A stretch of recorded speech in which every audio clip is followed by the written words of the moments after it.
Welcome, ladies and gentlemen. My name is Prestige, and today we will be covering the Urban Legends TV series Fact or Fiction. Let's get straight into it. A Fishy Tale, April 24th, 2004. After a stint in a Sacramento prison serving a slight 8 years for armed robbery is our protagonist Jack, who is now released.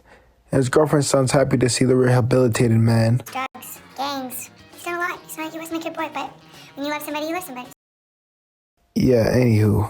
Playing pool with the day one buddy of Jack, he talks about the charges, saying after robbing a 7-Eleven for a whopping $110. Consequences they reaped was both being given 8 years in prison, saying once Jack got out, he knew it was about to go back to being nothing but partying. After going buck wild at the bar with his girlfriend and the homies, Jack decided he should get some food. So stopping by a restaurant to grab sushi, Jack's being loud and obnoxious to where his girl tells him to cut it out. His homies, on the other hand, are just meat riding on some, yeah, he didn't feel like the food was fresh, so Jack being Jack, Anywho, Jack, the smart ex-convict he is, says he'll show them fresh, so he grabs a goldfish from a fish tank beside him and swallowed it whole, not knowing it's not a guppy, but actually a puffer fish. Unlike goldfish, who have a strong poison liver and skin that paralyze your muscles and eventually cuts off your circulation completely. And now Jack, choking like the dumbass he is, a newbie to the business on the first casting chair interview he had. Within a minute of this, he lost his air completely and passed away. At the end of the three, I'll say which is true and which is false. For now, you'll just have to sit here and guess. Here's a mini story. A man from Canton, Georgia couldn't afford a dog, so he decided to train a goat named Snowball, who he tormented and hit to make the goat mean to attack intruders. Stupid plan. One day Snowball got extra pissed from all the trauma built up, so when his owner came up with a stick, he butted him off the porch. Do you think this really happened, or is it just a myth? I'll give you a second. Snowball's story was actually true. Snowball was spared from a death sentence, and he got placed on a goat sanctuary with some good goats just like him. Good boy. Next story, the copycat. This relationship started in 1993. Sarah Walker and her cat Ebony. These two are tapped in peanut butter to jelly and vice versa. She says Ebony is her baby. He's so adorable. Where you been all my life? And Ebony would probably say the same to her. So everything was all peaches and cream, right? Up until Sarah all of a sudden has sleeping issues. So she gets checked out and learns she has a thyroid problem, making her lose hair. Then all of a sudden our boy Ebony starts losing hair and moving slower and not being himself. So taking him to the vet, a blood test showed Ebony also has a hormonal imbalance too. Moving along, Sarah gets into a motorcycle accident, completely tearing ligaments and tendons from the bone in her leg. It took a while to heal as she was in a cast, but as she recovers, Ebony all of a sudden starts showing symptoms of being hit by a car. Although nobody saw anything happen to where he should have this injury or any severe at all. But alas, Ebony and Sarah didn't break bones in their leg, but Ebony lost the use of his leg and it needed to be amputated. An animal communicator speaks, saying with domesticated animals, the closest one to you can end up getting illness or just copying your illness as they're just connected to you like that. It's also pretty much like a protecting thing in the pack. They want to act injured so that they can't tell if there's an enemy which one of you is actually injured. So it's like the shadow clone jutsu. So hormonal problems, and Ebony lost his leg even though his owner fell off a bike, not him. Moving along, Sarah's wisdom teeth grown at the wrong angle, so after some pain, she went to the dentist where she had them pulled. Then guess what, people? A couple months later, Ebony's breath got worse, so after a vet visit, we learned he has gum disease, and just in a year, he needs to have all except 4 teeth removed. Vet said he did not like that one. Lastly, Sarah gets an eye problem from cataracts. She gets an operation because she had issues with it since she was young. But Ebony gets an ulcer that couldn't heal on his eye, even after a vet visit, and my boy lost his damn eye. But since then, they were good. True or false? I'll tell you at the end of this last story. Anywho, a mini story before the last story. A painter spills a paint can, and when he hears the mistress of the house coming, he threw the poodle into the wet paint real quick, shouting, "Bad dog, look what you've done," making the dog mom think that the dog ran into it. Do you think this happened, true or false? This was actually false. There was no proof of it happening. The myth's been around since the 1920s. Final story. We follow Tammy Jones recounting a story from her childhood. The story goes as follows. Tammy has a ginger male cat, Gareth, who she loves dearly. But her hater and neighbor, Edith, ain't messing with Gareth for real. To give her some credit, though, she said, oh, yes, I remember Gareth going into people's gardens, weeing everywhere. Like, bro, he was a savage back in his day. Stating that he got bold, walking up in people's cribs even. So, hey, Shorty's saying the little girl couldn't handle her cat, but I ain't picking no sides. That's neither here nor there. Moving along. Apparently, our boy Gareth was on a stroll. He walks into Karen's house. In a fit of disgusted malice, she's raged and starts smacking his tushy with a newspaper, causing Gareth to take off for dear life because, bruh, this big lady tweaking. So now scared, cold, beaten, bleeding, alone, this ginger cat gotta go through it alone, just hiding around somewhere. Tammy says Gareth didn't come for breakfast and he normally is there for like 1 p.m. the latest, so her balls sank as she knew something was afoot. Getting desperate, trying to find him, she looks up and, it's a bird, it's a plane. No, it's Gareth. So the fire truck ultimately pulls up. We need this damn cat, people. Pulling up, one of them said they realized they tried everything, but the cat's just far too shook. So going up on the ladder, Gareth gets aggressive, swinging and hissing. His face, hands, hair, the paws were being dispersed with accuracy throughout this firefighter's everything. But after a 30-minute fade, the cat comes down. They say Shorty's ungrateful from when she's handed the cat. But yeah, story over, cat saved and moving along. Till Gareth escapes in the truck, Coon smacks the dog doo-doo out of him. It really be the same ones who just helped you. Damn, GG. Rest in peace. Mini story, playing with a blind date's dog as Shorty gets ready to go out, makeup and all that junk. Dude plays fence with the terrier she obviously loves and makes it eat itself out the window from the 15th floor. Do you think this really happened, true or false? False. So which of the main 3 stories do you think really happened? Was it the pufferfish death, the copycat, or was it fire truck Coon killing Gareth? You have 3 seconds to decide. Pufferfish story, false. Gareth, false. Leaving the copycat, which was actually true. Sarah Walker and her cat were really going through the same struggle, no funny shit. If you want to watch the whole thing, this episode's called When Animals Think. On to our next stories. May 26, 2007, Mimi gets a last-second invite to her new man's prom. So feeling as though she ain't got anything to wear, as though she literally fucking cycles through everything, Mimi has a multiple temper tantrums. Hearing this, her mom comes and asks what's up, and she starts crashing out. Asking for a certain dress, it's implied that they've already talked about. Mimi's mom ain't trying to get it though. Simply, she ain't trying to drop as much guap as the dress is. Especially for something she's gonna wear one time and throw away. That's all she gotta say. Which is respectable. But Goldilocks over here wasn't feeling it. So her mom tells her to get her eggs in one basket and calm down. We still got to get ready for a neighbor's funeral showing, which she was even more upset about now. Unable to find the right room, Mimi comes across the body of Marla Hamburger, a deceased woman, but upon further inspection that dressed fire as hell, no cap. But Mimi turns to leave where the funeral director is standing there, and in an unprofessional manner tells her Marla died this morning in a lab just collapsing. Like, bro, what happened to confidentiality in the workplace? Like, what is this? Narrator gives death, saying her mind was elsewhere as they experimented because she was late for her brother's bar mitzvah, but due to it, she was wearing the really shiny nice dress she died in. So going back, Mimi hit Shawty with, hey, what size are you, dog? Oh, you a 32 also? Shawty, don't mind if I just take this up off you? So down bad, she robbed a fucking corpse. Bruh. Putting it on and feeling it out, Mimi also feels strange, dizzy, and different, turning into being weak and uncoordinated. Finally, her day comes, so she goes downstairs looking like a mess, using the last bit of strength she has left to go meet him. But it's obvious she can barely stay on her feet. And as he asks if she's okay, his voice gets distorted and Mimi just drops. Walking back into the director's point of view, we see Marla's flowers are on the ground, the casket's open, shit ain't how he left it. And the cherry on top, the dead girl opened her eyes like the Undertaker. A potassium chemical got spilled on her dress, giving it a drug-like effect on her, ultimately making her succumb and be in a condition that mirrors death. But when Mimi takes this dress off, Marla it slowly starts to wear off, ultimately making Marlo wake up. Well, now Mimi's looking how she did, realizing she's like, yo, where's my dress, dog? And we cut back to Mimi, dead as hell, boyfriend confused. Alright, mini myth. In 2005, a senior associate at a London law firm sent the email to Jenny asking for £4 to reimburse the dry cleaner bill because she spilled ketchup on his dress pants. A week later, she tells Mr. Eugene Krabs, sorry, he didn't get his crack change. She's busy with her mother's funeral.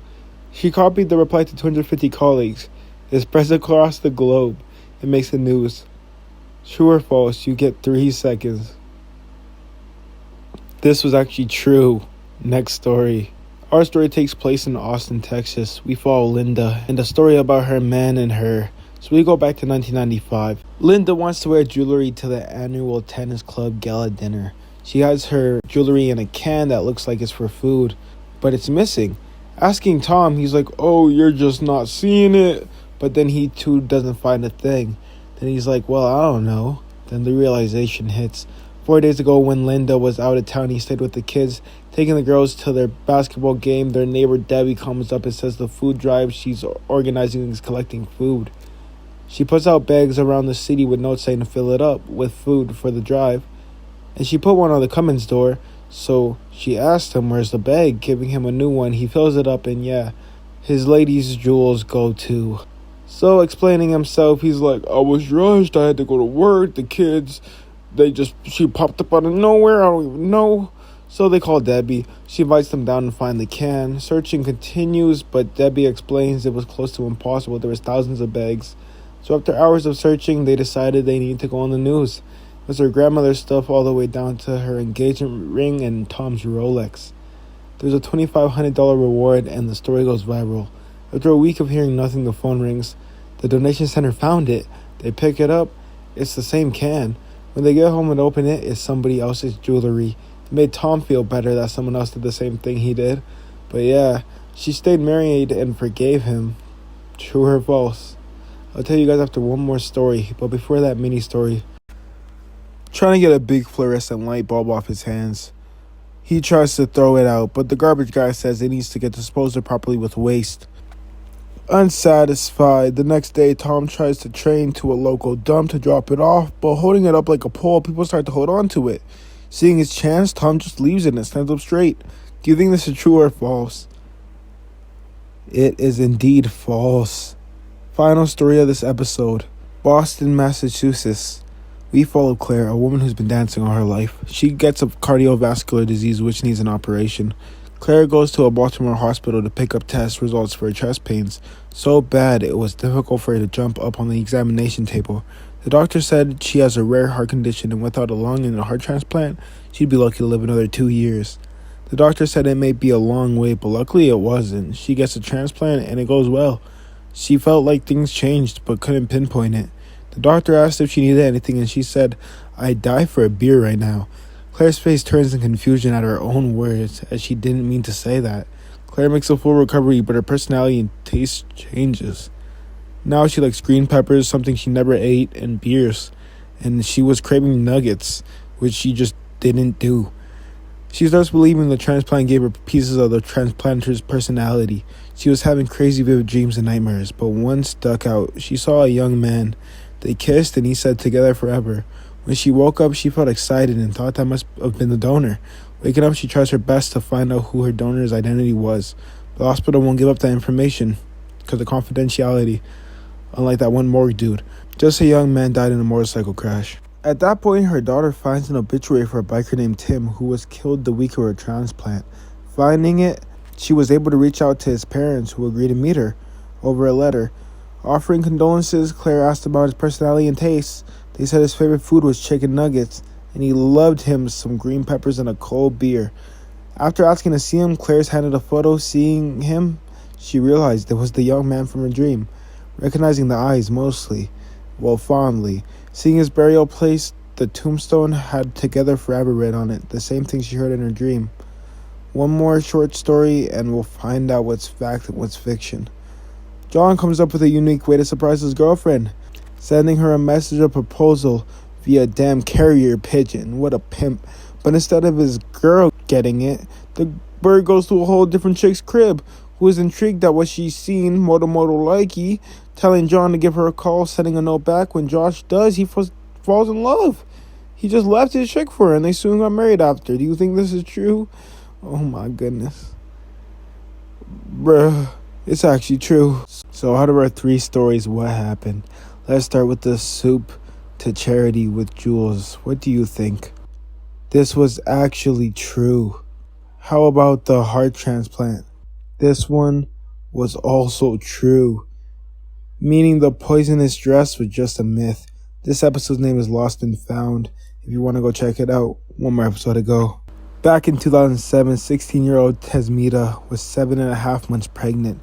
Then on one unlucky day, she was walking and meets a woman. Lazarine introduces herself and says she doesn't know anyone in the area. She's also pregnant and starts walking with Taz. A week goes by. She comes to hang out with Tesmita. Talking, Laz was interested in Taz's pregnancy, which Taz found strange because asking questions back, Laz got defensive.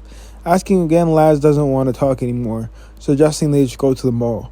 Asking her father, him being a protective man, just says, "You don't know this woman and you're 7.5 months pregnant? The fuck you think this is? I should smack you. Don't ever ask me this shit."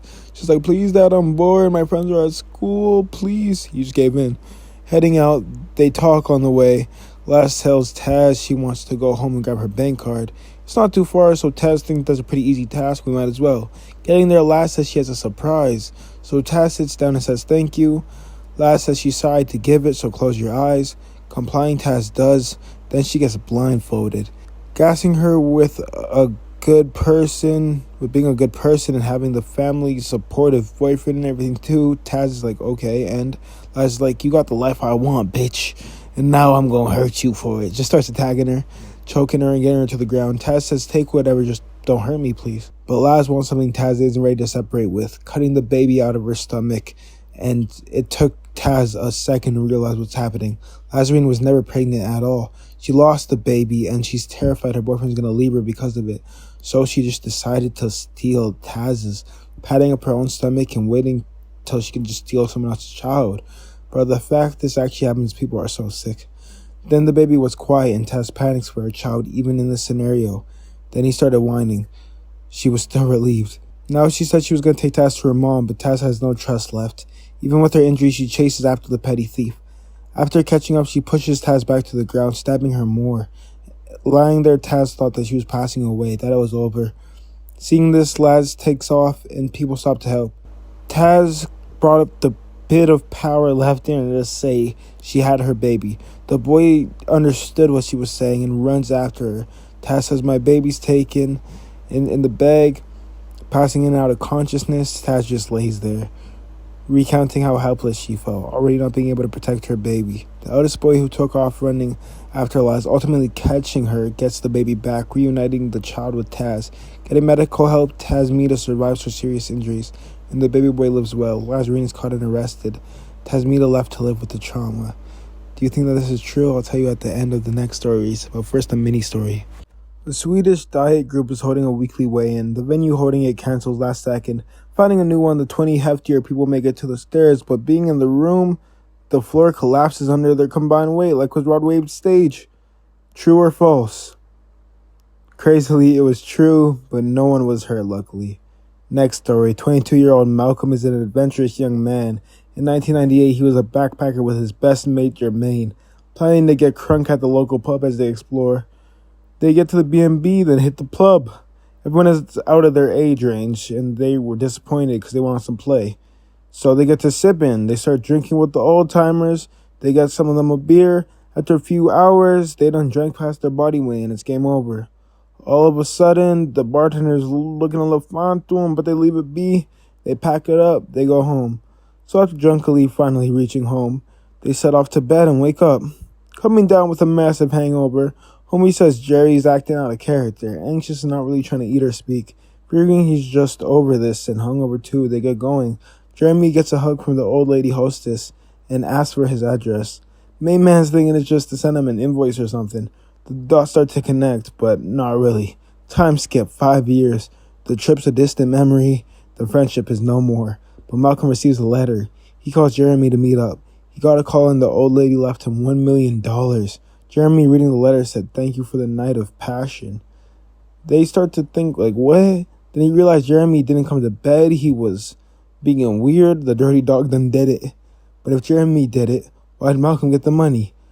Then it was realized he was so embarrassed he gave his friend's address instead of his own. Malcolm decided for the team effort, he'll split it. Now on to our mini myth. Between 2004 and 2008, 3 people got the same phone number and all 3 passed away from different cases, but all while still speaking on the phone. Once news spread, the number was deactivated. True or false? This one was false. Former paramedic Jerry Gray is telling a story about a family named Ford. In 1988, Lenore Ford dies in a mysterious car accident. The tragedy didn't end there, though, as a month later, Jerry gets a call, getting a pager that a plane crashed. So being a responder, he headed down the road. When paramedics arrived, they're shocked to see all of the remaining Ford men have been killed in the crash. In just 5 weeks, the family's been pretty much squad wiped, jolted down. But why? They say after a cloud passed behind the airplane, everything went south, cartwheeling the plane into the trees. They found a gritty tan powder thinking it was a fired espresso gear, but it turns out there was no such thing on board or engine problems, leaving the cause of the crash to be a mystery. Leaving the question of why all the brothers were in the plane at the same time. Well, they had Lenore cremated, so they planned on taking her urn and spreading the ashes via plane. So after 40 minutes, they reached their family's cabin Lenore used to love. They made a loop with the plane, but on a second loop, they dumped out their mother's ashes, which had incredible blowback. People claiming that smoke cloud might have been Lenore. So with this being known, it's very possible the ashes disorientated the plane driver. And like that, folks, all the brothers passed away. So what stories do you think were true and which ones were false? I'll give you 3 seconds. The baby snatcher was true. The Malcolm and old lady was false. The Ford brothers story was actually a tragic incident that did happen. If you enjoyed, please like, subscribe, and I'll catch you guys in the next one. Peace. Come on, hit that sub for your boy. You know you want.